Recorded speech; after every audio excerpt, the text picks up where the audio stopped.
we're going to start off today talking about Texas Governor Rick Perry, who recently got into the race for the GOP nomination, and he's been quite caused, interesting.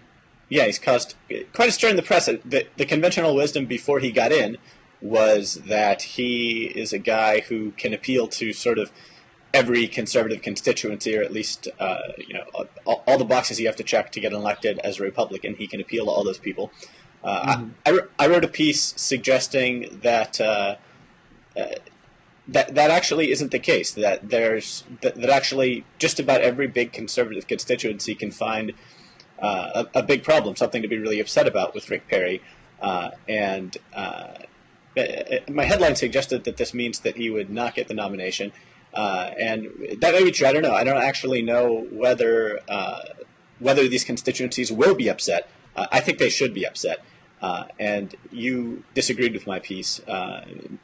So yeah, well, what's interesting is I actually don't disagree with I didn't disagree with the substance of your piece. Like, I thought your piece was very well argued in terms of Rick Perry's substantive positions clashing with these various elements of the conservative base.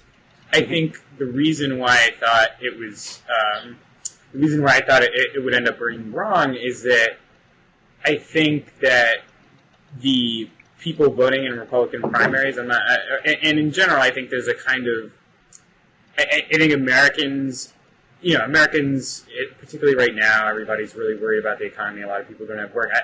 I don't know that they spend a whole lot of time talking about all these individual nuances with regards to this stuff, and I think they generally sort of get a sense of a candidate and they vote or support someone based on that sense, and there's certainly different ways candidates can manipulate that.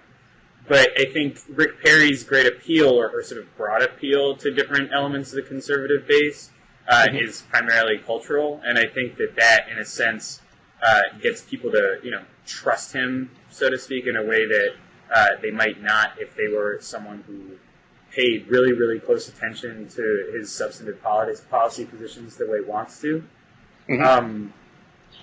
And I think Exhibit A in this is sort of Rich Lowry's piece, which I think you responded to as well, just talking about anticipating how all the liberals were going to hate Perry because he's so Texan, and I think in a way that's, that's one of the reasons why I think conservatives are going to end up loving him. I do think that liberals dislike Rick Perry, not just because he's Texan or because he reminds them of Bush, but because, he believes Social Security and is unconstitutional.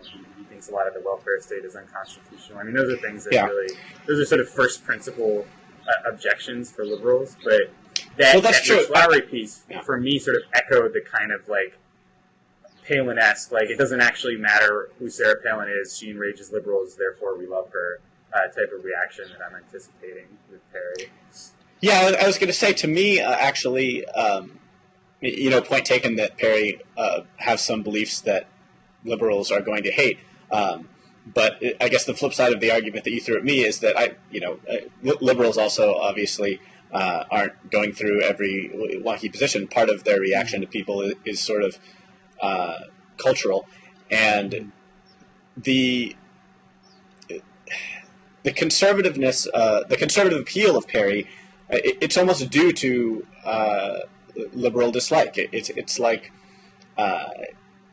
it's this indirect cultural appeal that I think is really interesting because I'm around a fair number of conservatives in Orange County, California, which culturally isn't much like Texas. And there's a lot of, in New Hampshire, where Perry is polling pretty well. Obviously, it's not much like living in Texas either.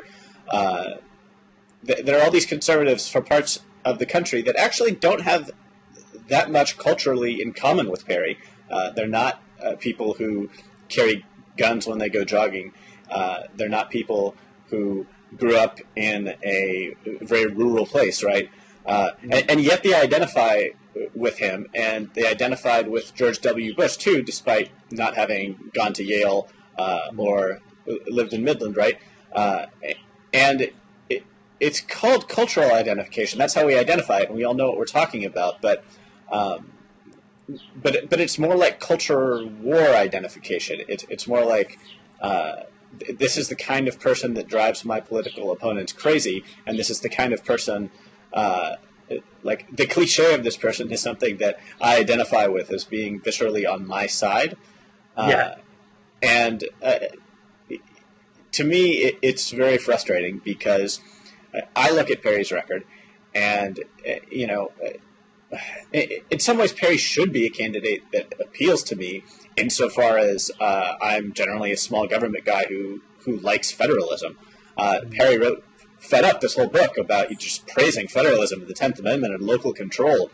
And if his rhetoric spelled reality, I would love that. I would love to make more decisions at the local level in the United States. But looking at his behavior since he got into the race, I just don't buy it. I just don't buy a lot of his rhetoric that's about small government, and I ran through some of these pieces in the piece that we were talking about.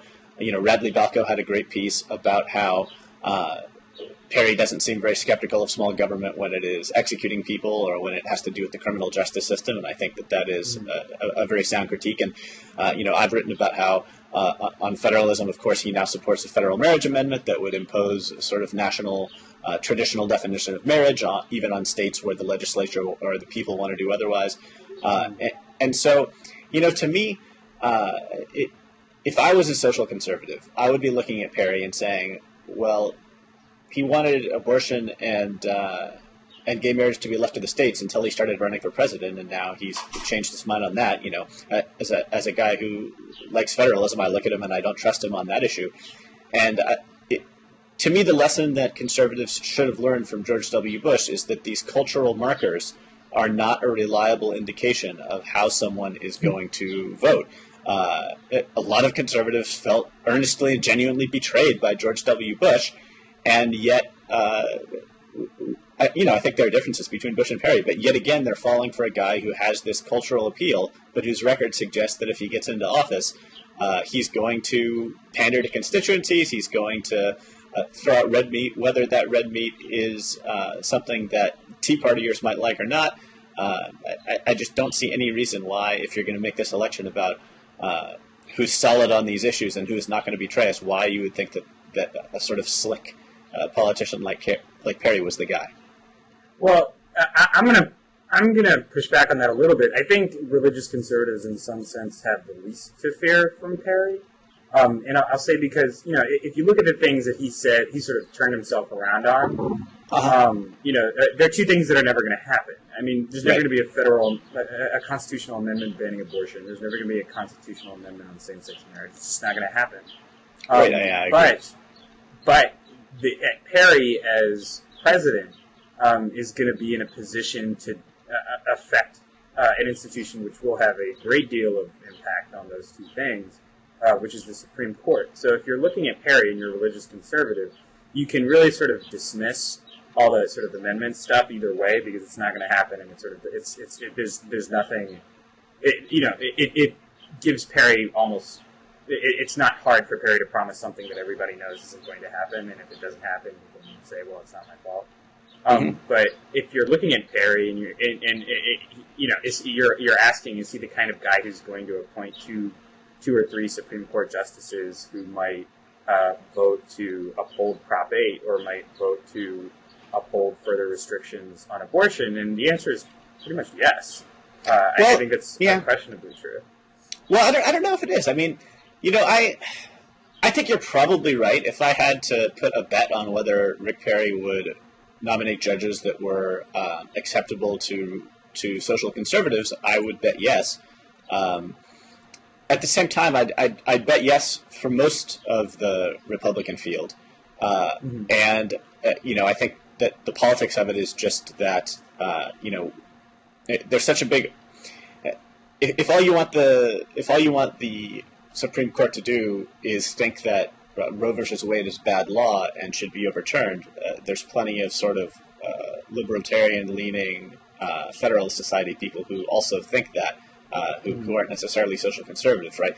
So I think most Republicans, because of that, and also because of the politics of getting someone through the Senate that's acceptable, you need your own party on your side. I think they're going to generally nominate the most conservative person that is going to get through. But I guess to push back against your point about Perry, Perry strikes me as a guy who has a sort of cronyism problem, in the same way that George W. Bush arguably did. And we saw with Bush a lot of talk about him maybe wanting to nominate Alberto Gonzalez. He did go and nominate Harriet Miers, and both of whom were unacceptable to a big chunk of conservatives. And of course, on Harriet Miers, there was enough pushback that she withdrew, but it wasn't a foregone conclusion, right? That people were going to push back. A lot of people, there are a lot of things that Bush did that the conservative movement sort of went along with and papered over, and so it just seems to me that I don't know. I just don't trust Perry to be loyal to anyone. I trust that Michelle Bachmann, right? I trust that her convictions about social conservatism, that she's not going to sell them out. I think those are the one thing that she is not going to sell out. I don't feel the same way about Perry. I think that I can definitely, even though I agree with you that he probably would nominate people that were okay with social conservatives, I can definitely see a sort of Harriet Miers, Alberto Gonzalez situation with him. See, I think that will never happen again for the reason that it happened. I mean, if one of the long-term consequences of the Miers fiasco is that no Republican president is ever going to try to nominate someone who isn't really, really clearly acceptable to the base ever again. No Republican president wants to go through that. And with Bush, he didn't. Bush sort of tested the waters, right? I mean, he sort of saw what that was sort of the canary in the coal mine, and what it showed was that if a president, especially because conservatives were already burned with Souter, if any president, it's for that reason that I think you don't really need to trust Perry in terms of whether Perry is genuine or not. You just sort of have to trust that Perry is not going to want to piss off one of the most influential parts of his base by nominating someone who might get blocked by his own party and therefore, deeply embarrass him. Yeah. And also, we've been talking about social conservatives and Perry. The other thing that he did that they didn't like was that HPV mandatory vaccination thing. And I honestly don't have a sense of how important that is to the social conservatives, or if there's any other issue where they feel like, off the top of my head, I can't think of another issue where they might be thinking, if he's president, he might betray us in this same sort of way.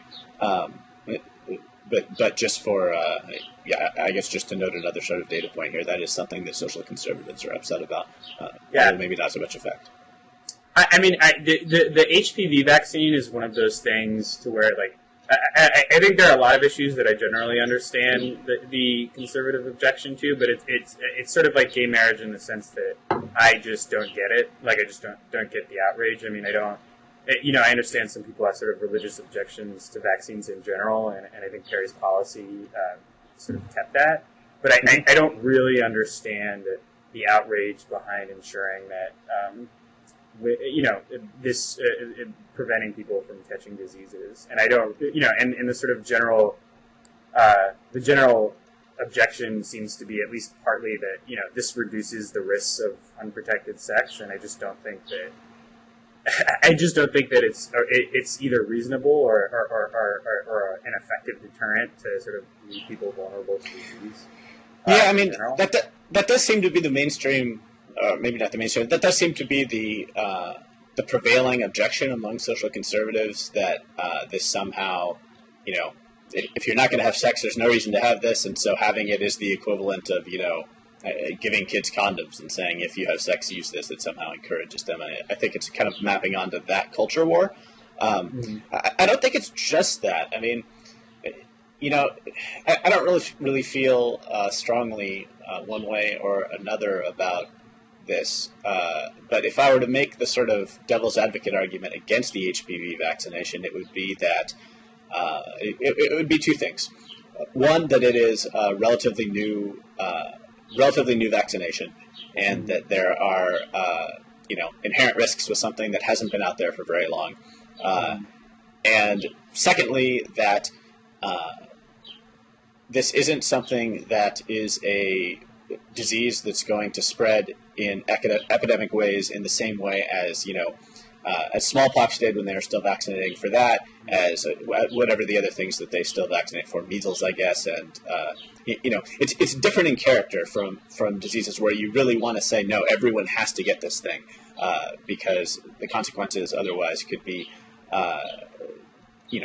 sort of immediately catastrophic. And I think that I have a sort of bias against setting a very high bar for forcing people to do things when, it's like you're going to force some people to go and give their kids this shot that they don't want to give their kids, that they don't feel good about giving their kids. And I just think that when that's the case, you want to set the bar pretty high. And so to me, I absolutely think that there should be mandatory vaccinations. And when I think through when I think there should be mandatory vaccinations, it's in cases like it's in cases like smallpox. It's in cases where also where something has been around longer and there's just like absolute certainty that it's fine. And so I can see people pushing back and saying, in a case where the disease is sort of different in character, by all means encourage people to get it. By all means, it's irrational to not get it because it has something to do with sex, and that's scary. But allow people to sort of opt out. Well, I sort of understand the, it's not tested objection. I mean, I don't know how, like in the abstract, I understand that. I don't know how much that applies in the situation in Texas, but with HPV, yeah. I'd say, one of the issues with HPV is that men don't really show symptoms, so it's like really hard to tell when people are giving it away to other people, in particular. So it's one of these things where, like, it's sort of, you say, well, you have to do something to get this, but at the same time, you can have it, not know it, and spread it. And so people who, people are doing, are affected by this, through ways they don't even necessarily understand. And the problem I guess I have with the line, sort of drawing the line at this thing, so it's not like an airborne disease, it's not like the flu, it's not like smallpox. It's like, so, if you developed, and I can actually imagine this happening, if we developed a vaccine for AIDS, right? And AIDS is this terrible epidemic, and it's a much worse disease than HPV, but it's still sexually transmitted. I could genuinely imagine people on the religious right saying, well, if you vaccinate people for HIV and they can't get HIV anymore, well, then they're just going to be reckless and having sex and we can't have it. I can totally imagine that happening, and that's just a category of objection that I just sort of find, and obviously this is why I'm a liberal, I just sort of find it mystifying. Yeah, in the case of, in that example, I would certainly be on your side fighting for the mandatory HIV vaccination. And so, on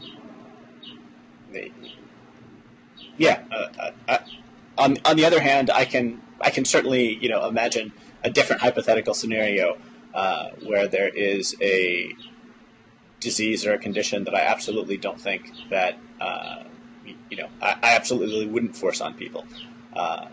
And so I guess that leaves us with this is a sort of a case-by-case thing where, at least for my part, I find it hard to articulate a sort of general principle that I would want to hold myself to in every case. Well, speaking of general principles, you sort of wanted to talk about this question of whether Obama deserves to be reelected, which I think is sort of an interesting question. Mm-hmm. And so why don't you explain to me the sort of thinking behind that? Sure.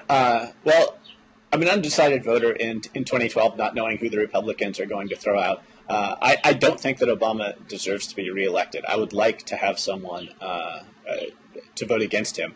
For me, the big promise of Obama's candidacy was that he was going to sort of roll back the worst excesses of the post 9/11 security state. I think that the United States hasn't happened. Yeah, and I think that the United States overreacted in very extreme ways to an incident that, tragic as it was, killed 3,000 people. Certainly didn't signal a threat that is greater than any we've had in the history of the United States, and yet has brought about security policies that are more extreme than anything that we've had in the history of the United States. And I give Obama credit for stopping the enhanced interrogation, quote unquote. I think it's terrible that we were torturing people, and great that we're not torturing people now. I wish that he would have gone a little bit further and not just done an executive order that could be overturned. I wish he would have investigated past lawbreaking more. But on torture, I'll take what I can get. But on so many other issues, on surveillance and how innocent Americans are being watched by the government, on the way that we're deploying drones overseas and killing a lot of innocent people in countries that we are not technically at war with.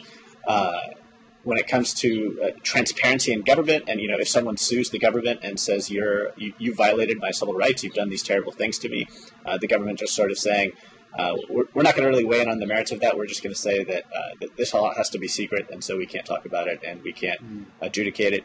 And in his executive power claims, especially, where he's claiming the right to sort of put American citizens on an assassination list without any sort of due process, and just say, he can sort of make the decision about who belongs in this category, and no one can really say anything about it. All these things seem to me to be a doubling down on the sort of Bush-Cheney approach to fighting terrorism. And it's something that, because Obama seems so much more reasonable, because he is a liberal and a Democrat, because he's on the same side as the anti-war people from the Iraq War. All of these things, all of these factors, to me, make these positions that he's taking even more ruinous. At least, if John McCain had won and done all these same things, there would still be a major political party in the United States that was pushing back against these things, and there would be the prospect of there not being just the normal status quo going forward. But I think Obama embracing them has actually made them the normal status quo going forward. It's likely that the Republican nominee is going to be just as bad or worse on him on these issues. We'll see. It's possible that that's not the case, but it's certainly, I would say, probable that it is. And presumably, if Obama is reelected, he's not going to change his mind on any of these things. So, these things are the most important issues to me. And insofar as I thought Obama might do things that I liked as president, and I did think that he would be better than McCain-Palin. He's disappointed me in all these things. And then I look at, everything else that he's done, and admittedly, everything else doesn't matter a whole lot to me compared to this. But I don't really hold Obama responsible for the economy. But it's not as if he has worked wonders for the economy and he has single-handedly turned it around. And so I don't think that I can credit him and say, oh well, he deserves re-election because of that. And as far as domestic policy, the approach he took on healthcare is something that I disagreed with. At the same time, I acknowledge the need for some kind of reform. There was an article in The Atlantic, How the American Healthcare System Killed My Father. If people want to get a sense of what I would like to see done on healthcare, that article is sort of as close as I've seen to sketching it out. But, healthcare honestly isn't a huge issue for me in this election. It's all the things I mentioned, and I just don't see how, given the rhetoric of people who supported Obama, who opposed Bush, I just don't see how anyone can think that he deserves re-election. See, I think I find this question interesting because I think it's actually the wrong question. I think it's a sort of interesting. It's an artifact of our political system that when we start talking about presidential candidates, we talk a great deal about individuals, and you look back at the sort of Obama versus Hillary, who's going to be the best, and you look at the divisive Republican Party now.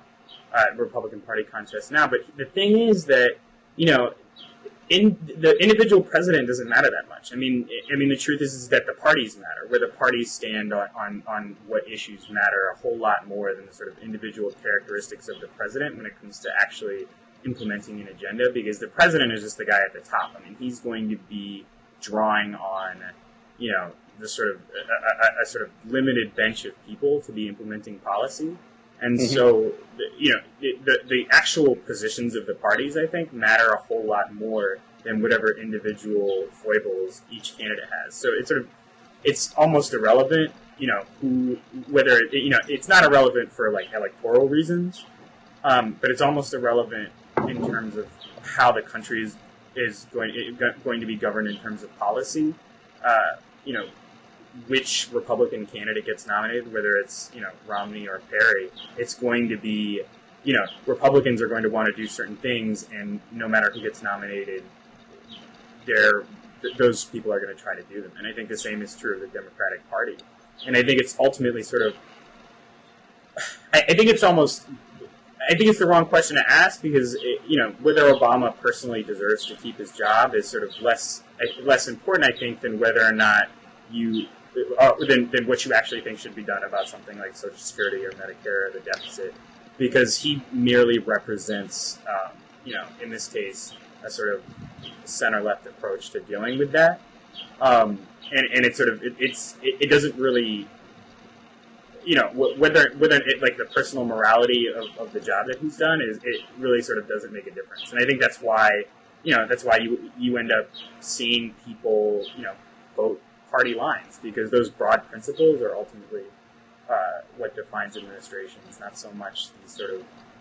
I mean, there are important differences. There's important examples where that's not the case, but I think the truth is that when you're casting a ballot, a lot of people focus on the personality of the candidate, but the actual party of the candidate matters just exponentially more than whether or not this person seems like the kind of guy you want to have a beer with, or even that this person was like moderate 10 years ago when they did when they implemented X policy decision. I mean, you look at Rick Perry. Rick Perry implemented a DREAM Act in Texas in 2000. Does that mean he's going to be a moderate on immigration? No, I mean he can't. I mean his party will not let him. There's no way that a President Perry is going to be pushing through a DREAM Act, because the Republican Party, I mean, not just because he's said he's opposed to a federal DREAM Act, even though that doesn't make sense, but because his party has rejected it, even though it was once, a big part of the party's platform on immigration. I mean, so I think, I'm repeating myself, but in some, I think it almost doesn't matter whether Obama deserves to be reelected. I think it matters which party you want to. Yeah, I really disagree with that. I think that. And I concede that on domestic policy, you're largely right. Healthcare, right, is a pretty good example of this. Everyone talks about, on the right, they talk about the radicalism of what Obama did on healthcare. Well, look, we had an election where all three Democratic candidates campaigned on basically the same approach to healthcare. I mean, they had differences, right? But their differences actually. Right, Obama opposed the mandate, exactly. And what happened when he got in office? There was a mandate because the party, this is an example of the party being more important than the guy. Absolutely. And if this election were only about domestic policy, I would totally agree. But I think that if you look at both the Bush administration and the Obama administration, right, the President of the United States matters tremendously when it comes to whether you're going to launch a war against a country, not just foreign policy, but the whole sort of umbrella of national security issues, right? The maddening thing to me about Obama is it's not as if, he campaigned against McCain and he was very careful with what he said about national security and terrorism, and then so he kind of got in and had to govern as a moderate or keep the status quo going. Right now, he explicitly opposed all of these things that he's doing. He explicitly argued that a president doesn't have the power to go to war in certain situations, and then went to war in exactly that situation. He explicitly made the civil liberties case on all sorts of things that he's now gone against. So it seems to me that he very clearly had the ability to behave differently, and I have to attribute something like the assassination list, right? I don't think that the Democratic Party is clamoring for him to do that. I don't think that if he decided that this isn't something that we should be doing, that there would be a sort of uprising among other Democrats. Even if he decided that he still wanted to be just putting people on assassination lists, but there should be like some bigger safeguard from another branch of government, right? That policy too wouldn't be something that he couldn't do because of the Democratic Party. And I just think that Bush and Obama both asserted executive power that is, I would argue that is a radical departure, at least from what came before it. That isn't to say that Clinton didn't have any excesses of his own, or that you can't go back in American history and find, examples of people asserting terrible abuses of civil liberties. But, given where the country was at on 9/11, and in reaction to that event, I think it's sort of extreme overreaction, and that is a significant departure from what came before it. And I just don't see it that the president doesn't have power over these things. And it's pretty. No, I mean, I totally agree with you on that stuff. I mean, I don't think there's much daylight between us. Right, and so to me, what I'd say though is, I think there's actually sort of an unwritten story. I mean, this has sort of been alluded to, but I think this may not even come out until the administration is over. But I think there's sort of an unwritten story about the extent of continuity between Obama and Bush. Like, what happened when Obama came in office? What happened between the time when Obama was talking about civil liberties issues in this really principled way, and then he walked in at some point in 2009. Walked into a meeting with the top civil liberties advocates in the country and said, "Look, these are people who are trying to kill you." You know what I mean? What changed his mind? And I'm sort of really, and I think, and I suspect that there's an issue here that goes beyond simple presidential personalities, and has a lot to do with the actual sort of executive institutions, and the amount of, particularly those with regards to national security and the sort of incredible influence. On any president, no matter how committed to what principle they might be. And I don't mean to let Obama off the hook here. I mean, the fact is that you're right. If he wanted to do things differently, he could have done things differently. And I don't. But that's not. I mean. I almost, when I try, when I remember, I was at Netroots a couple of years ago, and there was a huge panel on this, and everybody was trying to understand why Obama was doing the things he's doing, and I think it's almost like you have to avoid personalizing it, because it's obvious, it seems at least obvious to me that there's a very serious institutional problem here. Absolutely. About the growth of the national security state that goes beyond, one person's ability to simply roll back like that. I think as disappointing as I find that, I think I'm almost, in hindsight, I think I'm almost angrier that Obama made it sound like he could do that, when now in hindsight it seems very clear that was a really sort of... Yeah, I would just say that... even though I just wish he had followed. I guess I would say that, I would love to better understand the influence of the sort of national security bureaucracy, of the Joint Chiefs of Staff. It definitely is a very opaque area of American government, right? I wish that Jane Mayer would write a book about it. I would be more inclined to give Obama the benefit of this doubt that he's just sort of hemmed in by this bureaucracy, if he didn't show so many signals of doing this kind of thing, even on areas where I can't imagine that the bureaucracy... I mean, the war in Libya... Yeah, I don't mean to say that he was hemmed in. I just mean that something happened where he sort of changed his mind in a really drastic way that I don't really understand, and that I don't think is... Yeah, I mean, to me, the war in Libya, right, it is this example where, in that case, people in his administration seem to be pushing back pretty hard and saying, "Don't do this," and and so they weren't just saying, "Don't do this. We think this is probably pragmatically a bad idea." We all agree that American national security wasn't implicated by this. We all agree that Obama was sort of directly going against the sort of what he said Right. legal advice. Well, he wasn't. So there are, I think, two distinct issues here, right? One is that Obama had defined when a commander-in-chief is able to take the country to war in a way where, by his definition, what he did was illegal. And so that's one side. Another side is that I think a promise of his candidacy was the idea that process matters, that the Office of Legal Counsel matters, that you don't sort of make end runs around these prudential constraints on presidential power. And so that's sort of another thing. And so when he's doing this on an issue like Libya, where you can't argue that that he was just president and now he understands national security better than the rest of us, or that there's this like secret information out there, it's just indicative to me that it's just his, at least part of it is that his attitude is wrong. And I don't want to dismiss the idea that part of it is that he has more information, or part of it is that the people around him exert a tremendous influence that they would exert on anyone. But to me, when you have someone who's even doing this in cases like Libya, that's when it's time in American politics to mount some kind of challenge. Maybe the challenge is, groups strongly pushing back against him in the media. Maybe the challenge is a primary challenge. And I honestly would like to see primary challenges more. I would have liked to see one in 2004 with Bush. I would have liked to see one with Obama. And, it's deemed sort of unrealistic, and I understand why it doesn't happen. I also think that the fact that it doesn't happen, the fact that it isn't just a sort of like automatic thing that we think, where, yeah, of course we're going to, sort of reevaluate every 4 years.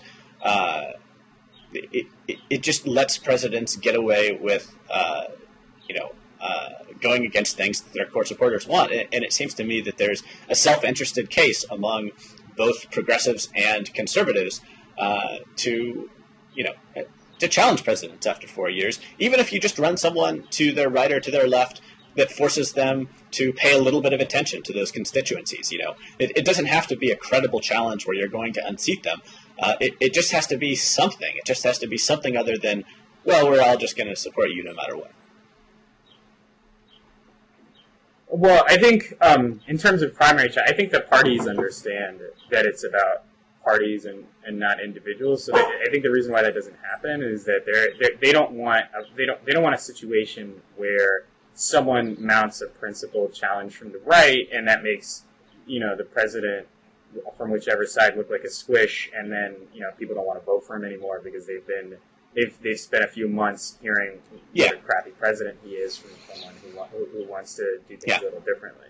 But in terms of what you're saying, I mean, I think I've written pretty extensively on this stuff, and I'm in total agreement with you on the stuff he's done on Libya and everything else. But when you look at the Republican Party, what's really short of Ron Paul and John Huntsman, I mean, what's really in this arena where presidential power really is like completely significant when we're talking about foreign policy and national security. I mean, it's sort of a tough situation, right? Because if you're someone who's really angry about the United States launching a third war in Libya, and you're really angry about the way they blocked accountability for torture, and you're really angry about the expansion of the national security state, I mean, who on the Republican side who has a chance of winning the nomination isn't actually going to be worse? Yeah. Or, maybe not even worse, maybe just not simply continue the inertia of this growing national Right, well, this is another thing we wanted to talk about is, basically what's a civil libertarian to do in times like this when there's really no great candidate. Right. I mean, to me, in the Republican primary, I hope that the candidate who wins, the candidate I hope is going to win is obviously not going to win. Gary Johnson is not going to win the Republican nomination, right? It's more likely, but still very unlikely, that Ron Paul will win the nomination. Huntsman, I think it's maybe even less likely than Ron Paul, but I don't know. We'll see. I could be completely wrong. I could be completely wrong about that. It could be, I think at this point it's really hard to tell this far out. Maybe someone else will enter the race. I don't know. But when I sort of, and we haven't really hashed through all of these national security issues with the Republican field. Some of them have records, others of them don't, and so that makes it more difficult to tell as well. I certainly think that put Ron Paul in the Oval Office and he would be better on these issues. I think that if Ron Paul were to run against Obama, I think that progressives would vote against Ron Paul in huge numbers, despite the fact that he would be better on these issues.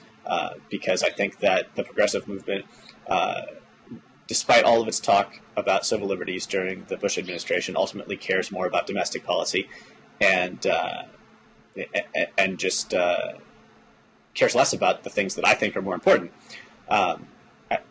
When I am, the other candidates, like certainly Bachmann isn't someone that I would ever vote for. I think that she would be unpredictable and probably worse on these issues.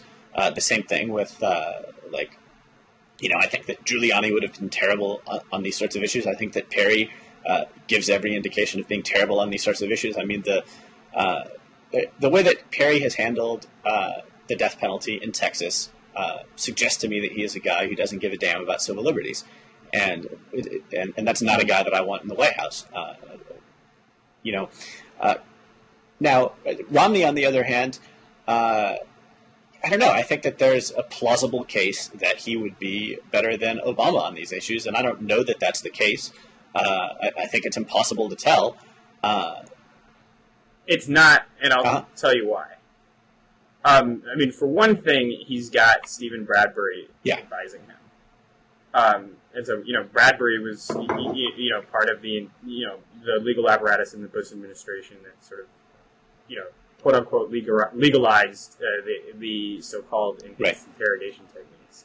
And for another thing, you look, for Romney, Obama's foreign policy hasn't been aggressive enough. He wrote this whole book called, wrote this whole book called No Apologies, which is, premised on the sort of conservative meme that Obama's gone around the world apologizing for American power. And this Obama presumably takes place, he exists in an alternate universe where this is not the same guy who told a bunch of Navy SEALs to violate Pakistan's sovereignty and go and shoot Osama bin Laden in the head. It's just not, it's just not a sort of realistic assessment, as you point out, of what has been a presidency that has been really actually fairly aggressive and activist on foreign policy. Yeah. And then, you see him, with all this stuff in Syria, with the Assad regime, doing all these terrible things, Republicans have been like, well, why won't Obama call for him to step down? And then he calls for him to step down. And it's like, okay, well, now it's time to back it up. And it's like, how many wars are we really supposed to be in? You know what I mean? I thought 2 was enough, personally. Apparently it wasn't. But now, I'd like to think that President Romney would be, clever enough not to intervene yet again in another Arab country militarily, but based on what he says, I can imagine a circumstance in which he decides, why don't we just go for another? Right. But I can imagine a circumstance where Obama decides, let's go for another one too. I don't disagree with. Well, sure, but that's what I'm saying. I don't disagree with it. Ultimately. What's the tiebreaker? I don't disagree with anything you said. I certainly think that, I can imagine if Romney wins the nomination, I can imagine a sort of foreign policy team that he puts together, or a national security team that is so filled with Bush people that I find odious that I wouldn't ever consider voting for him. At the same time, I can imagine him putting together a national security team that the people at the Weekly Standard and Commentary started complaining loudly about, and that reassured me that actually he's going to be a lot better on this than his rhetoric would suggest. With all presidential candidates. But where does he find that bench, though? Where is it? Because there's when Obama's administration is full of a lot of Clinton people, and there were some really good civil libertarian types who made it into the Obama administration. People like David Criss. People like Marty Lederman, and he tried to put Don Johnson at OLC, and that didn't work out because Republicans blocked her. But where's the Republican civil libertarian bench? You know what I'm saying? Where when it's not just sort of about parties, when you're talking about this, but where is the group of if it's hard for me to see Romney coming in and then hiring the legal squad at Cato. You know what I mean?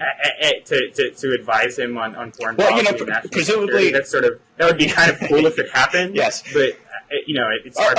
Sure. It's hard for me to imagine. Probably the best you would do with Romney are sort of George H.W. Bush realist types, right? who were the ones saying of the George W. Bush administration, what is this craziness about transforming the Arab world into a democratic state by invading Iraq? This is craziness. And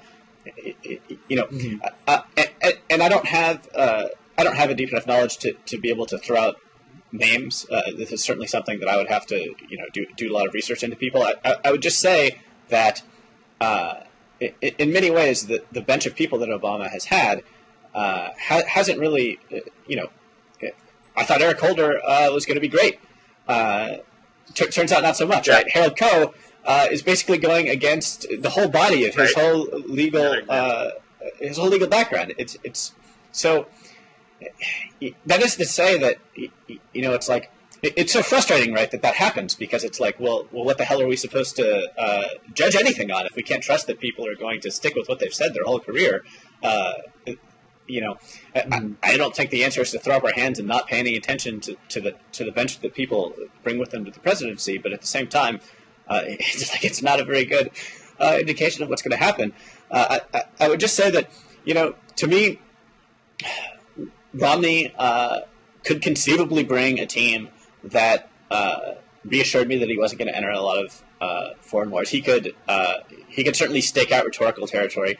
But the thing that matters to me most is record. The more that I sort of try and pay attention to politics and figure out what's going to happen, the more I realize that the things that politicians assert are just a very bad guide to what they're actually going to do.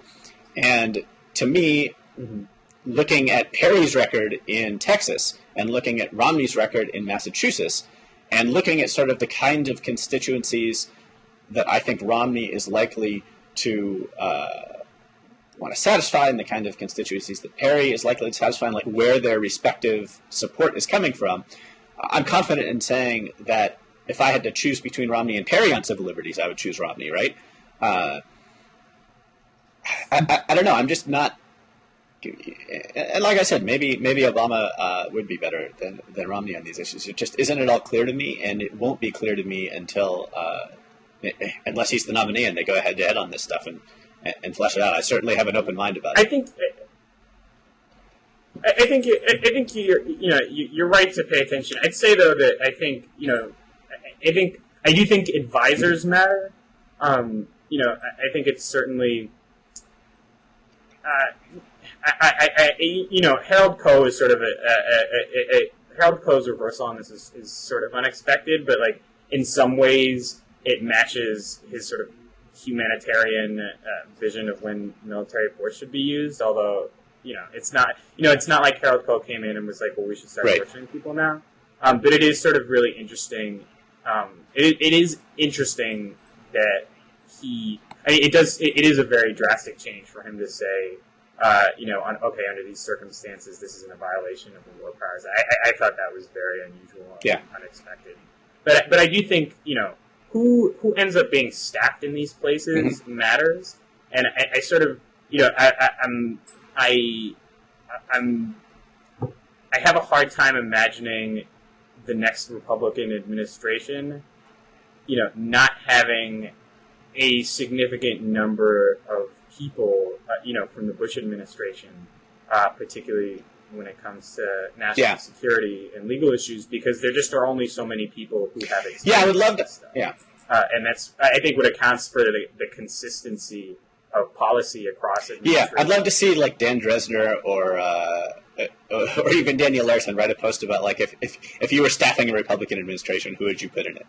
Just as even a beginning. Yeah, I think that would be an interesting post. So you wanted to talk immigration. Tell me, set the table for us. What do you want to talk about?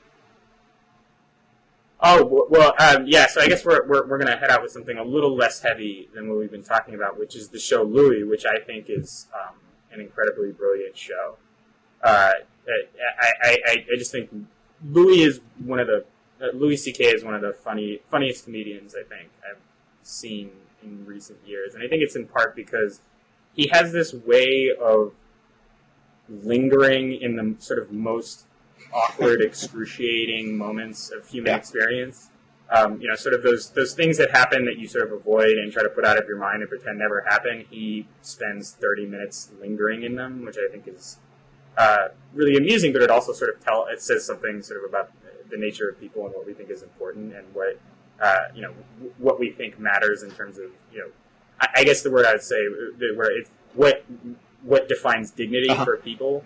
I think that's a great deal of what his show is sort of occupied. Yeah, I don't want to take away from the originality of the show because it is very original. If I had to describe it to someone who'd never seen it before, I would say that it's sort of a cross between Seinfeld and Curb Your Enthusiasm, in that it has the sort of lingering on awkward moments of Curb Your Enthusiasm and the sort of absurd situations of both shows, just kind of small moments in life that are both sort of ridiculous, but also a lot of people can identify with them. And what fascinates me about the Louis C.K. show is, I read an article, I forget where it was, but it was basically about how he insisted if he was going to do the show, that he was going to have just tremendous power. I think that he doesn't even have to show it to the network before edits, which I guess is unprecedented. I don't know if I have that exactly right, but in any case, he exerts a lot more creative control over the show than the average comedian doing a half-hour show. And there's in fact an episode where on the show he's sort of fictionally cast doing a sitcom where he basically walks off the set because he just can't take the awfulness and the cliched situation in the writing. And they have this moment where the setup in the show is that the character that he's playing in this sitcom goes into the kitchen, grabs a beer, and sort of opens it on the coffee table in that way you do if you don't have the bottle opener. Just sort of lines up the cap against the edge and hits down. And then his wife comes in and says, "Did you just open that on the coffee table?" And he says, "Yes." And she responds, "I love you." And he just blows up and says, "What? This guy's being an asshole." And she's going to come in and say, "I love you"? That's so trite and terrible. And that is, she should say, "I'm going to leave you." And he just goes on this dark rant about what she should do. And I think that I'm behind what he's doing. I'm rooting for it to succeed, not only because I happen to like it. It happens to be my kind of thing. But he's sort of advancing this idea of quality, that this almost... he's making the case for quality entertainment, for not pandering, and I just love it when people do this. And I think that when it's done badly, obviously, it can be terrible because it's someone basically saying, "I'm not going to do what the audience wants. I'm going to do what I want," and that can go terribly wrong. But with the right talent, it can go terribly right. And I think that it's something that. I know we are both fans of The Wire, and I think that David Simon pulled that off, and I think that Louis C.K. is pulling it off too. And an example of a movie that I think if you're going to support this kind of stuff, you have to support it even when parts of it don't work. There's this movie, The Tree of Life. I don't know if you saw that, but it was just like a very ambitious artsy movie. And it was kind of separated into two parts. And part of it told the story of this family growing up in Waco, Texas during the 1950s. And part of it flashed back and told the whole story of human evolution. The whole story of the planet, actually. I mean, it literally, there's sometimes like a story structure where you'll have like the beginning of the story and then you'll flash back a long way and you'll kind of like go from that flashback all the way back up to the present moment, right? Well, the flashback in this movie flashes back all the way to the Big Bang. And there's like 15 minutes of movie where you're watching the galaxies form and you're watching, like the primordial soup on Earth and the first creatures to come out of it. And it's just so long. And you're like, I see what you're doing, but this is just so kind of long and heavy-handed, right? But the other parts of the movie are so wonderful that I still recommend seeing this. It's just the other parts are so well done. And, I don't mind sitting through those 15 minutes, even though they were kind of self-indulgent and probably should have been edited down and whatever. I don't mind reading through some of David Foster Wallace's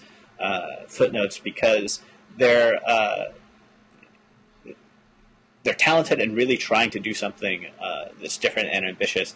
And it's only because of those failures that you can have a perfect David Foster Wallace essay, or a perfect David Foster Wallace magazine piece. And so I'm rooting for more of that. I'm for more of that culture. Just to go back, to Louis C.K. for a second. I think what's interesting. I think you're right. Sort of, what Louis C.K. has that's similar to Seinfeld and Curb Your Enthusiasm is that it raises the stakes for sort of everyday situations that seem like they shouldn't matter a whole lot. Because like generally in drama, like what you see on television is like someone's trying to save the world or something. But on shows like Seinfeld, there's a fist fight over who's taking the check, right?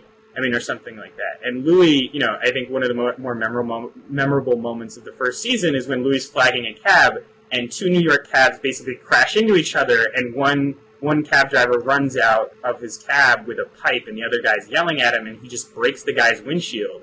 And Louis just gets into the other cab, and he's like, "Airport, please." Like it just sort of doesn't, almost like this sort of near riot didn't happen. And it's like, all that Louis shows are almost always about that sort of the high stakes of weird everyday moments where people's sort of dignity or livelihood is at stake.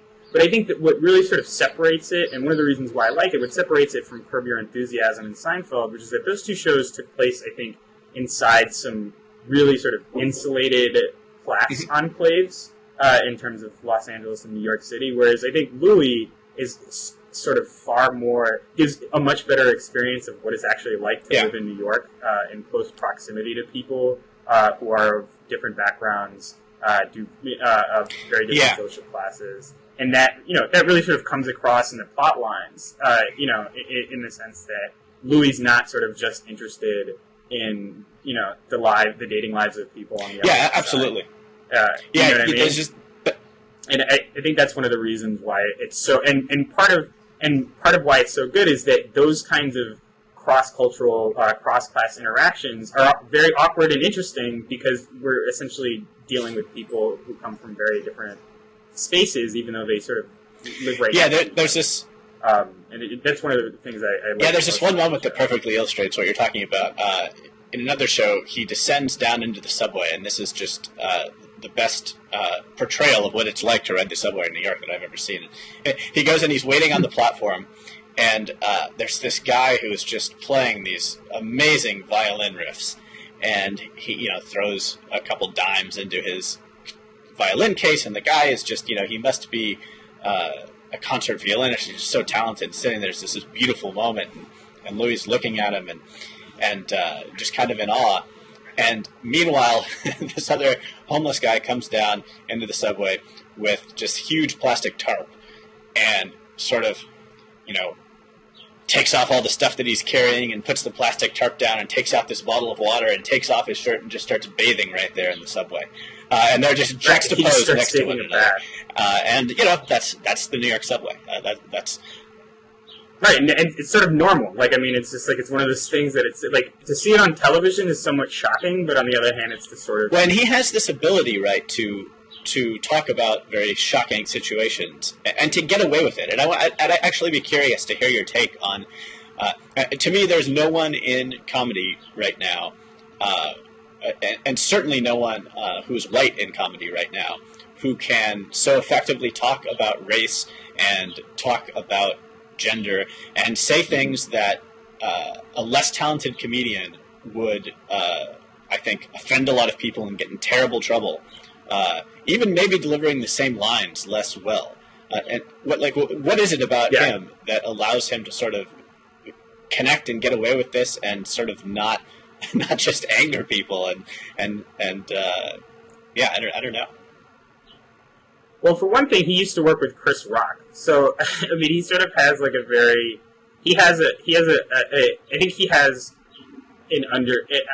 don't know. I don't know how to explain it. I just think he has an understanding of race that is sort of unusual, an unusually deep understanding of race in terms compared to just about anybody. But I also think there's a way in which he tells his jokes in that,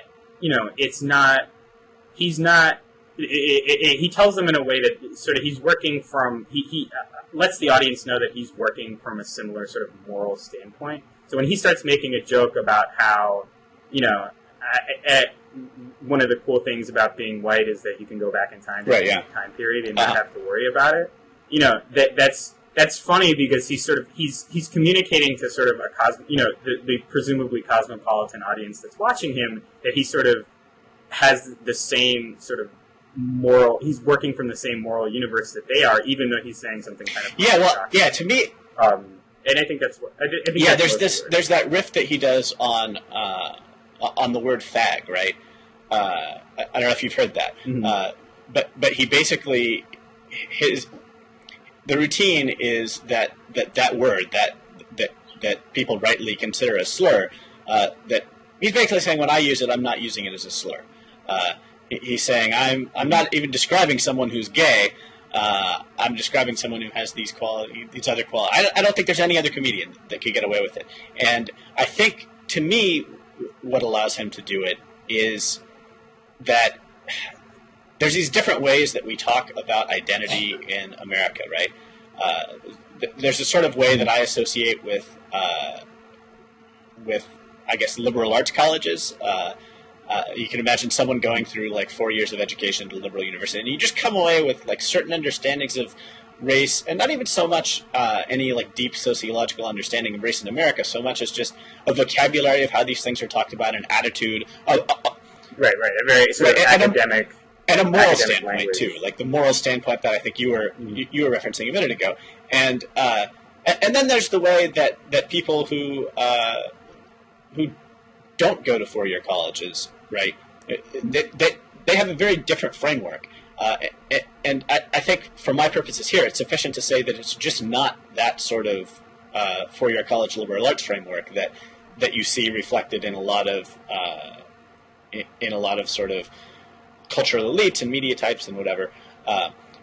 And so then there's this like other racial discourse, right? And I think a lot of the racial misunderstandings, a lot of the identity-based misunderstandings we have in America is because people are just coming at it from like two different sets of experiences and two different ways of talking about it in two different languages. Mm-hmm. I think that conservatives sometimes will see someone like Louis C.K. and think, oh, he's just getting away with that because he's liberal. And if a conservative ever tried to do that, well, wouldn't Rush Limbaugh be criticized for saying that kind of thing? And I think what it misunderstands is that Louis C.K., right, he understands the sort of what I'm calling the liberal arts framework of talking about these things. On the other hand, he understands the sort of average person way of understanding these things too. And he needs to do that to appeal to a mass audience, right? He needs to have an understanding of both. And he fuses them both in this genius way that his stuff rings true. And at the same time, he manages to get away with saying things that doesn't offend sensibilities on either side. It certainly offends sensibilities in that it's sort of a cutting social critique of America, but that's what he's trying to do.